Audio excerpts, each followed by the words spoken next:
John was joining his friend Stephen for their weekly meetup at the local coffee shop.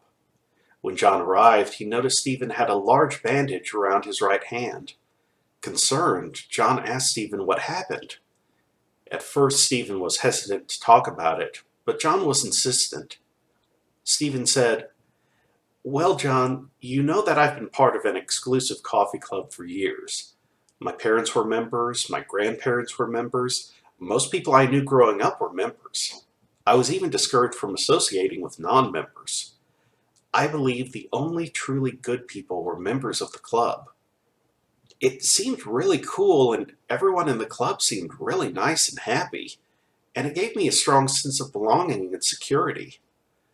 There was only one proper source of beans, one proper way to brew, and one proper way to drink coffee, and our wise leaders carefully regulated the ways of coffee for the members to follow based on the ancient texts that were passed down through the ages. They told us that soon all who rejected the club's methods would perish." But I started having doubts. It didn't make sense to me that people who drink Indonesian coffee, or people who prefer coffee brewed with a percolator, or people who drink coffee at room temperature are inherently wrong. What about tea and cocoa drinkers, or people who don't want caffeinated beverages? Why are all non-members deserving of death? And I started researching the ancient texts. I realized that some of the regulations the club leaders enforced on the members couldn't be justified.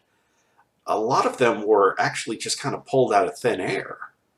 But the thing is, you're not allowed to question the rules of the leadership, or you'll be forced out of the club. I struggled with what to do for years. Finally, I came to the conclusion that I couldn't be part of the club anymore. I didn't believe in their regulations. I tried to just stay away and mind my own business, but one of the members reported me for violating a rule against adding sugar to your coffee. I met with some club elders who wanted me to admit I was wrong and swear to continue following club rules. I told them I didn't think there was anything wrong with having some sugar with your coffee, and that they couldn't prove that it was from the ancient texts. They said the leaders had decreed it was wrong, so it was wrong. They told me they were officially kicking me out of the club, and that's why I've got my hand wrapped up." John, with a puzzled look stamped on his face, looked at Stephen and said, "I don't understand." "Oh," Stephen started. "When you leave the club, they remove the index finger on your dominant hand. It makes it difficult to drink coffee for the rest of your life and lets other club members know you're no longer club material. They say it's out of love and to keep the coffee club undefiled. Personally, I think it's just a way of keeping club members under control." John's puzzlement quickly turned into apoplexy. "They remove your finger?" John exclaimed. "How is that an appropriate response to someone leaving the club?" "Well," Stephen said, "it's part of the club rules. I knew it was a possibility, but there really isn't any way of leaving the club with both index fingers. I wish I had never joined in the first place, but I was 12 when I joined and I really didn't know any different." "Hold up," John said. "You joined when you were 12? How can they hold you to a decision you made when you were 12?